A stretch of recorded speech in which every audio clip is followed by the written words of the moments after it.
वसई महानगरपालिकेतर्फे मी आलेलो आहे।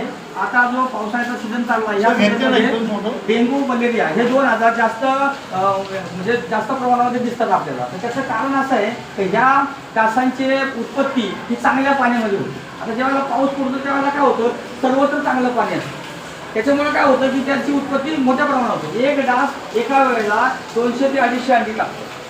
त्याच्यामुळे त्यांची जी पॉप्युलेशन आहे ही आज ती 2-3 महिन्यामध्ये, आता म्हणजे 1 महिना संपला, 2-3 महिने जे आहेत, जुलै ऑगस्ट सप्टेंबर, त्याच्यामध्ये पावसाचा पेय असल्यामुळे सगळीकडे सर्वत्र स्वच्छ पाणी मिळाल्यामुळे यांची उत्पत्ती जास्त होते आणि यांचा खूप मोठ्या प्रमाणामध्ये त्यांची पॉप्युलेशन होते। तर आपल्याला त्याला आळा घालायचा। त्याचं कारण असं आहे की डेंग्यूचा जो आजार आहे हा एडिस इजिप्टी म्हणून जो मच्छर आहे हा चावल्याने होतो। एडिस इजिप्टी मच्छर हा स्वच्छ पाण्यामध्ये तयार होतो। दुसरा मलेरिया आजार हा ॲनॉफिलिस या डासापासून होतो। त्याची पण उत्पत्ती चांगल्याच पाण्यामध्ये होते, कधी कधी गटाच्या पाण्यामध्ये पण त्याची उत्पत्ती होऊ शकते, म्हणजे दोन्ही ठिकाणी होते। तर आपल्याला काय करायचं की त्यांची उत्पत्ती रोखायची। कारण काय आहे, डेंग्यू हा आजार जो आहे याला अजून डॉक्टरकडे औषध नाही।